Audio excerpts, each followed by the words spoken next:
The night was unusually quiet in Genoa City, almost too quiet, as if the air itself was holding its breath. The lights inside Noah Newman's penthouse flickered softly, casting long shadows across the sleek furniture and glass walls. Noah had just returned from a late-night meeting at Newman Media, his mind occupied with business and family drama. He didn't notice the faint click of the lock behind him, nor the subtle creak of a door that should have been secure. The assassin had already slipped inside, his movements silent, his presence like a dark whisper in the air. Dressed entirely in black with gloves that left no prints, he moved with precision, each step calculated. His mission was simple: eliminate Noah Newman and make it look like an accident. Noah placed his keys on the counter and poured himself a drink, unaware of the shadow that lurked just beyond the reflection in the glass. The assassin watched from behind the curtain, timing his approach, studying the rhythm of Noah's every move. The syringe in his hand gleamed faintly under the dim light, filled with a colorless, deadly toxin that could mimic a sudden heart failure. It was odorless, fast-acting, and virtually untraceable. The job had been paid for by someone with deep pockets and a grudge, someone who wanted Noah gone before dawn. As Noah leaned back against the couch, scrolling through messages on his phone, the assassin made his move. In one swift motion he was behind him, a flash of movement, a hand to the neck and a sharp sting. Noah's eyes widened, confusion clouding his face as he spun around, catching only a blur of dark clothing before his legs gave way beneath him. The syringe fell to the floor with a faint clink as the assassin stepped back, watching calmly as the poison began to take effect. Noah gasped, clutching his throat, his heartbeat stuttering. His vision blurred, colors fading into darkness. The last thing he saw was the stranger's cold, unfeeling eyes before the world tilted out of focus. The assassin vanished as quietly as he came, leaving behind no trace of entry, no sign of struggle. Only Noah's unconscious body on the floor, his pulse weakening with every second. The clock on the wall ticked mercilessly toward midnight, its sound echoing through the silence of the penthouse. Upstairs the city continued to hum. Cars moving, people laughing, lives carrying on, while Noah lay on the floor seconds away from death. Across town, Mariah Copeland's phone buzzed. She frowned, glancing at the screen. It was Noah, or so she thought. But the message didn't make sense. It was a single word: help, followed by nothing else. Panic gripped her chest as she immediately called him, only for the call to go unanswered. Something was wrong. Noah never texted like that. She tried again, pacing the living room as anxiety began to claw at her. Tessa, noticing her wife's distress, quickly came over. "What is it?" she asked, her voice trembling. "It's Noah," Mariah whispered. "Something's happened." Without hesitation they rushed out, grabbing their coats and car keys. The drive to Noah's penthouse felt endless, every red light another cruel delay. Mariah kept calling, leaving frantic voicemails that would never be heard. Her mind raced with worst-case scenarios: an accident, a fall, a break-in. When they finally reached the building, she sprinted ahead, her heart pounding as she pounded on his door. No answer. She shouted his name, her voice echoing through the hallway. Tessa fumbled for her phone to call for help just as Mariah noticed that the door wasn't fully latched. Pushing it open, they stepped inside and froze. The sight that greeted them made Mariah's blood run cold. Noah was on the floor, his skin pale, his breathing shallow, his lips tinged blue. The glass he'd dropped lay shattered nearby, the faint scent of something chemical in the air. "Noah!" Mariah screamed, rushing to his side. She shook him gently, then harder, her tears spilling as panic overtook her. "Come on, Noah, wake up. Please." Tessa was already dialing 911, her voice shaking as she tried to explain the situation. "He's not breathing right. Please, we need an ambulance right now. He's turning blue." The operator's calm instructions cut through the chaos, guiding her on what to do next.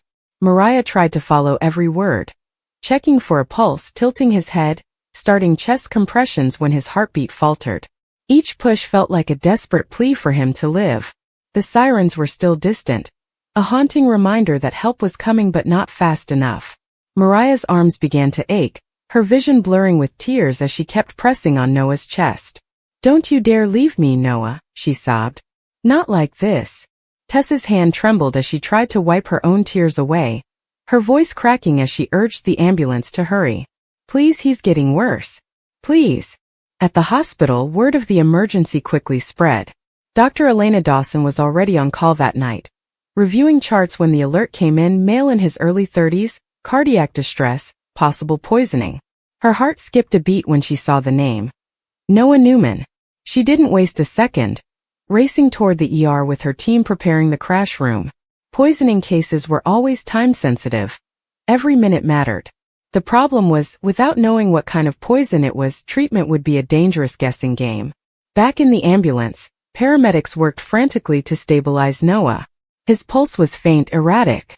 They administered oxygen, checked his vitals, but nothing seemed to be helping. The toxin was doing its job, shutting down his nervous system, slowing his heart. Mariah sat beside him, gripping his hand tightly, whispering through her sobs. You have to fight this. You're stronger than this, Noah. Don't give up. As the ambulance screeched into the hospital bay, Dr. Dawson met them at the door. What do we have? She demanded. Possible poisoning, the lead paramedic answered. Unknown substance, onset within the last 20 minutes. He's fading fast. Elena nodded, her mind already racing through possibilities. Let's move. Get him on monitors, run tox screens, draw blood now. Inside the trauma room, chaos reigned with clinical precision. Monitors beeped. Nurses called out readings and Elena barked orders. Noah's body convulsed slightly as the toxin continued to spread. His skin was cold, clammy, his pulse erratic. Elena's eyes flicked between the readings and his face, so pale, so still. We need to identify that toxin, she shouted. He's not going to last much longer without an antidote. Meanwhile, Mariah and Tessa stood outside the glass window, helplessly watching the scene unfold. Mariah pressed her hand against the glass, whispering his name over and over like a prayer. He can't die. Not like this. Not Noah.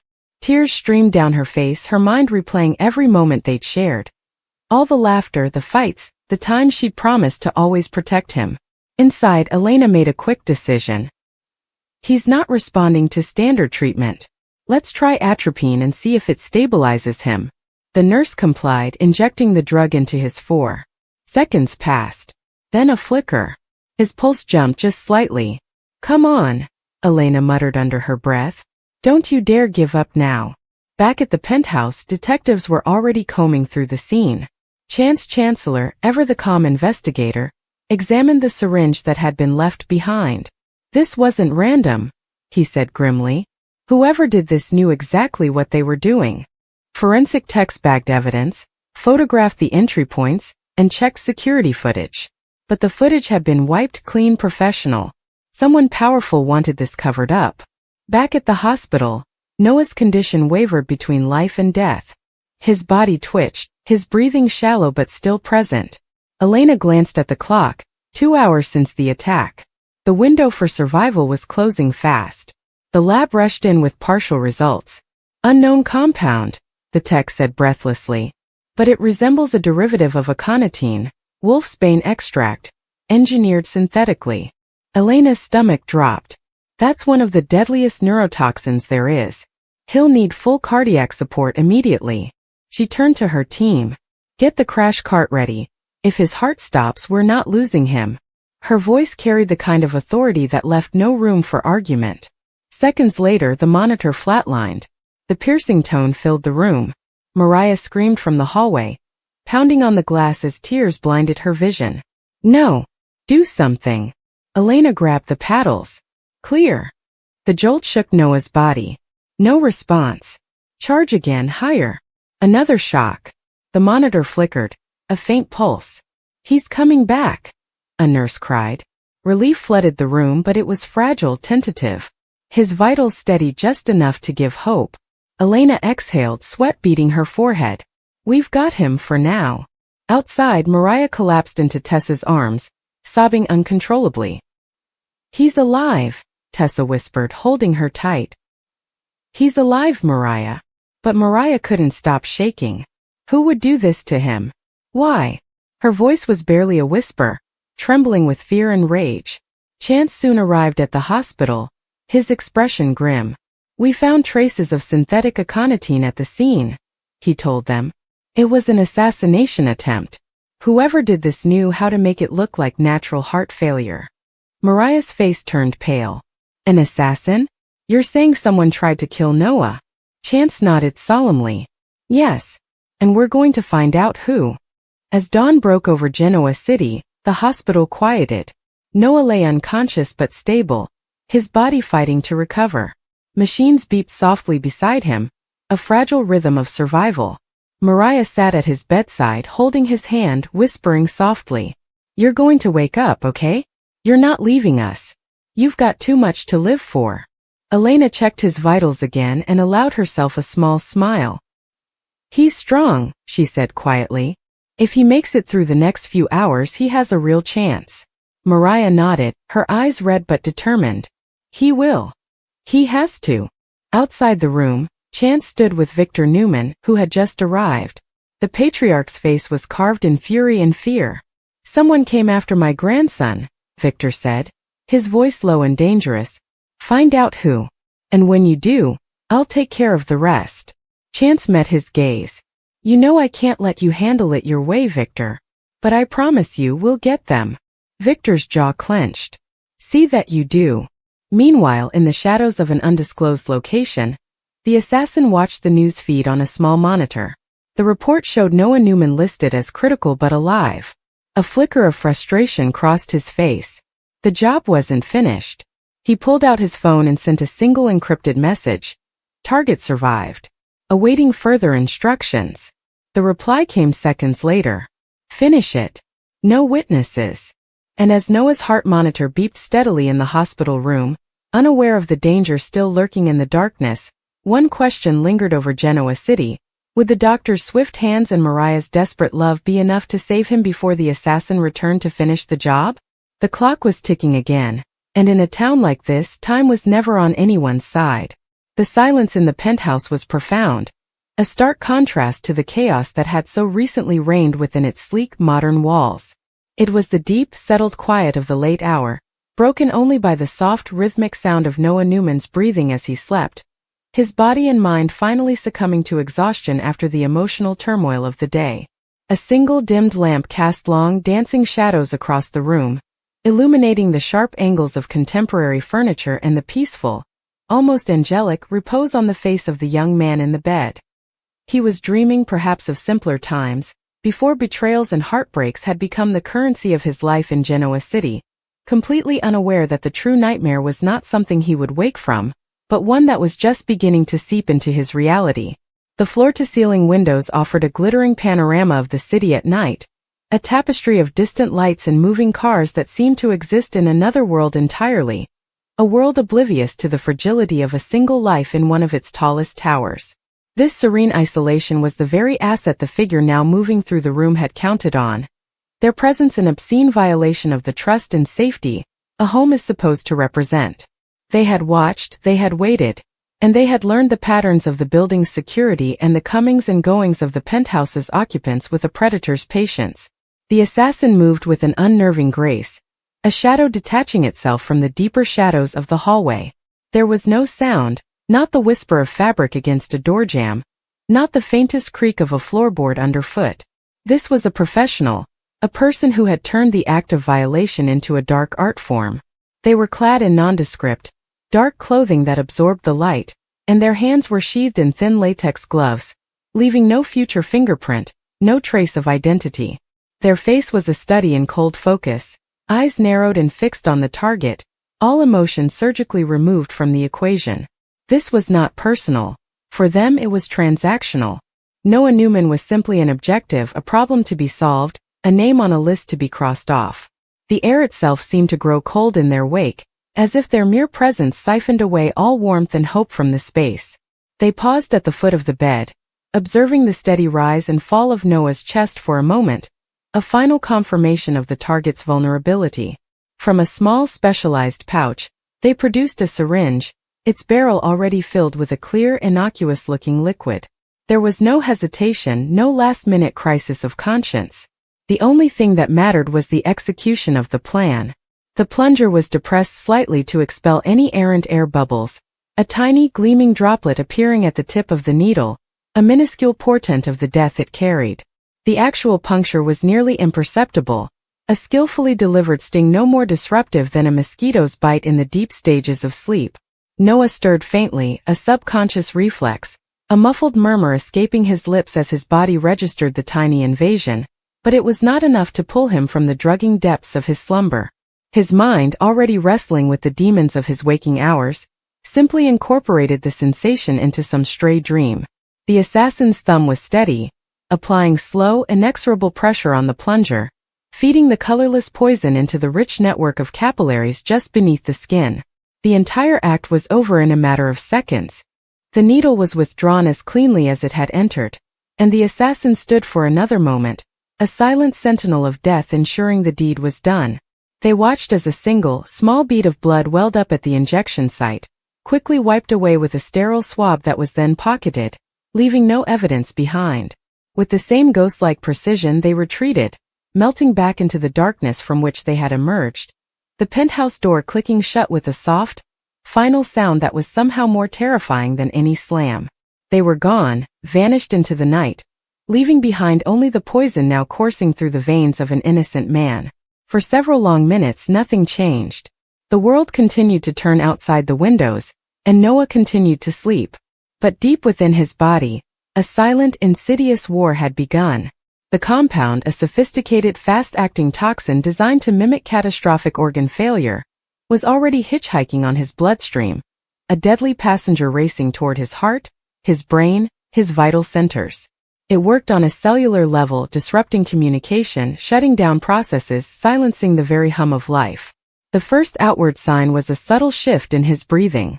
The deep, regular rhythm became shallower, more rapid, as his respiratory system began to struggle against an invisible weight. A fine sheen of sweat bloomed on his forehead, his skin growing pale and clammy to the touch. In his sleep, Noah's dreams began to twist, turning from vague anxieties into full-fledged terrors. He felt a crushing pressure on his chest, a sense of drowning on dry land, of being buried alive within the confines of his own body. He moaned, a low, guttural sound of distress that was loud in the oppressive silence of the room. His fingers twitched, clenching and unclenching in the expensive linen of his sheets, a physical manifestation of the internal battle being lost. It was this sound, this pained, unconscious cry, that pierced the stillness of the adjacent room where his mother Sharon was reading.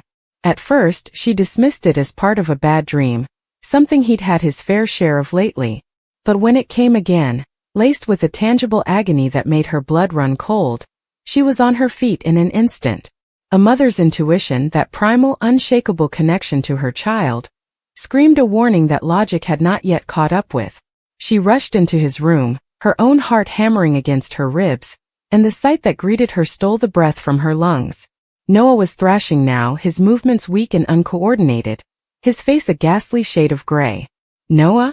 Noah, baby, wake up!" she cried, her voice trembling with a fear she could not control. She shook his shoulder, but he was unresponsive, lost in a physiological nightmare from which he could not be roused. His eyes fluttered open for a second, but they were glassy, unfocused, seeing nothing. Panic, cold and sharp, seized Sharon. This was no simple nightmare. This was something far, far worse. Her fingers fumbled for the phone on the nightstand, her hands shaking so violently she misdialed twice before she finally managed to press the phone to her ear and gasp out their address and a desperate, broken plea for an ambulance to the 911 operator. The minutes that followed were a blur of terrified waiting, of clutching her son's limp hand, of whispering frantic prayers that were torn away by the roaring in her ears. She called Nick, her ex-husband and Noah's father, her words a jumbled, hysterical torrent. "It's Noah, something's terribly wrong, you have to come now." The paramedics arrived with a storm of efficient noise and light, their presence shattering the penthouse's calm forever. They quickly assessed the situation, their professional demeanors hardening as they noted the symptoms that did not add up to a simple illness. As they loaded his unervingly still form onto the gurney and rushed him toward the waiting ambulance, one of them, a seasoned veteran with weary eyes, mentioned the words possible toxin to his partner. The word toxin hit Sharon like a physical blow. A concept so foreign and malicious it seemed to belong in a spy thriller, not in her son's bedroom. It was in the frantic screaming ride to the hospital that Sharon, clinging to Noah's hand as the paramedics worked over him, made one more call. It wasn't to another family member, but to a man she trusted implicitly, a man whose skill and dedication had saved their family more than once. She called Dr. Simon Black. Her voice was a raw whisper stripped of all pretense. "Simon, it's Noah. They don't know what's wrong. They're saying it could be poison. Please, you have to help him. You have to get to the hospital. Please hurry." On the other end of the line, Simon, who had been reviewing patient charts in his quiet office, was already in motion, the phone clamped between his shoulder and ear as he snatched his car keys and medical bag. The calm, analytical part of his brain was already running through possibilities, toxicological profiles, antidotes, while the human part, the part that cared deeply for Sharon and her family, felt a cold knot of dread tighten in his stomach. The emergency room at Genoa City Memorial was a controlled chaos of beeping monitors, hurried footsteps, and shouted medical jargon. Noah was whisked away through swinging double doors, leaving Sharon and a newly arrived Nick to the agonizing purgatory of the waiting room. Time seemed to warp, each second stretching into an eternity, each minute feeling like an hour. They paced, they argued, they clung to each other, their past differences rendered meaningless by the shared, terrifying prospect of losing their son. Behind the closed curtain of the trauma bay, the medical team was fighting a war they did not fully understand.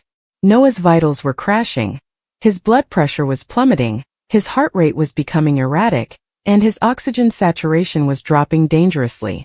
He was intubated, a machine now breathing for him, a sight that was both a relief and a horror for his parents when they were briefly allowed to see him. The attending physician, Dr. Walters, was baffled. Standard tests were coming back inconclusive. It was then, in this moment of clinical confusion, that Simon Black arrived, his presence like a bolt of focused energy. He didn't bother with pleasantries, his eyes immediately scanning the monitors, the charts, the pale form of the young man on the bed. "Talk to me," he said, his voice calm but leaving no room for delay. He listened intently as Dr. Walters outlined the symptoms and the dead ends they had encountered. Simon's mind, brilliant and cross-disciplinary, began to connect dots others hadn't even seen. The rapid onset, the multi-system failure, the specific neurological signs. It pointed to a neurotoxic agent, something sophisticated. Meanwhile, across town, the news of Noah's collapse began to ripple through the intricate web of relationships that define Genoa City.